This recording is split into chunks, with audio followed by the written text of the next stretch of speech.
नमस्कार दोस्तों। नागा साधुओं की कहानी बड़ी ही रोचक और रहस्यमयी है। ये शैव सन्यासी है जो अपने कठोर तपस्या, रहन सहन और दिगंबर नग्न अवस्था के लिए जाने जाते हैं। इनका जीवन आम लोगों से बिल्कुल अलग होता है।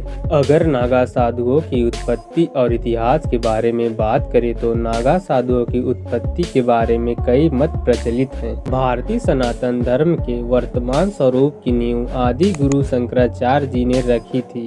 इनका जन्म 5वीं शताब्दी ईसा पूर्व में माना जाता है, जब भारतीय जनमानस की दशा और दिशा बहुत बेहतर नहीं थी।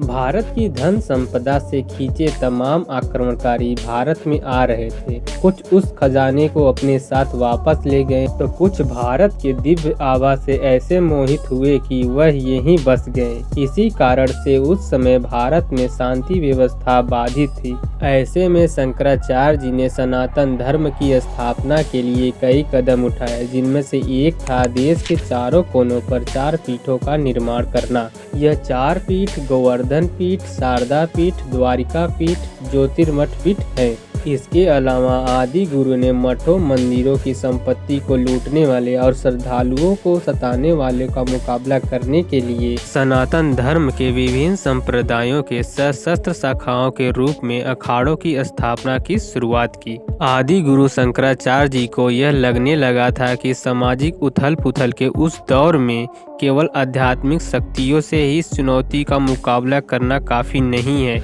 उन्होंने यह जोर दिया कि युवा साधु व्यायाम करके शरीर को मजबूत बनाए और हथियार चलाने में भी कुशलता हासिल करें। इसलिए इस तरह के मठ बने जहां पर साधुओं को व्यायाम और शस्त्र चलाने की विद्या दी जाती थी, और ऐसे मठों को अखाड़ा कहा जाने लगा। शंकराचार्य जी ने अखाड़ों को यह सुझाव दिया कि मठ मंदिरों और श्रद्धालुओं की रक्षा के लिए जरूरत पड़ने पर अपने शक्तियों का प्रयोग करें। इस तरह आक्रमण के उस दौर में ये अखाड़ों ने एक सुरक्षा कवच का काम किया। कई बार स्थानीय राजा महाराजाओं ने विदेशी आक्रमणकारी से युद्ध लड़ते समय इन्हीं नागा साधुओं का सहयोग लिया करते थे। इतिहास में ऐसे कई गौरवपूर्ण युद्धों का वर्णन मिलता है जिनमें हजारों नागा साधुओं ने हिस्सा लिया था। और एक कहानी यह भी प्रचलित है कि जब अहमद शाह अब्दाली द्वारा मथुरा वृंदावन के बाद गोकुल पर आक्रमण किया तो उस समय नागा साधुओं ने उसकी सेना का मुकाबला करके गोकुल की रक्षा की। और यदि नागा साधुओं के जीवन शैली के बारे में बात करें तो नागा साधु 3 प्रकार के योग करते हैं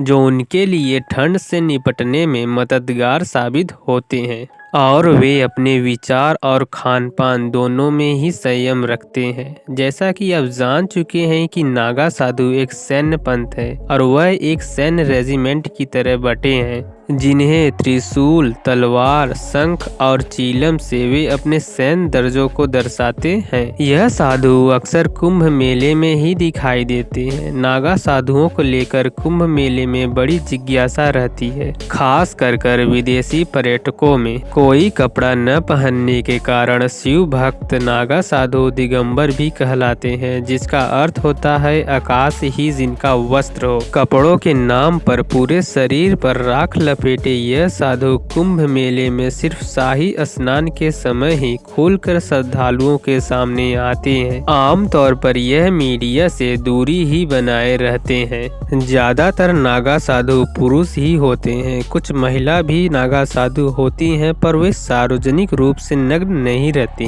वह एक गेरुआ वस्त्र लपेटे रहती हैं, जैसा कि आप इस तस्वीर में देख सकते हैं। नागा साधु अलग अलग प्रकार के अखाड़ों में बटे होते हैं और इन अखाड़ों का अपना अलग अलग महत्व और परंपराएं होती हैं। इनमें सबसे प्रमुख अखाड़े निरंजनी अखाड़ा, जूना अखाड़ा, अग्नि अखाड़ा और महानिर्वाणी अखाड़ा है। अगर नागा बनने की प्रक्रिया की बात करें तो नागा साधु बनने की प्रक्रिया कठिन और लंबी होती है।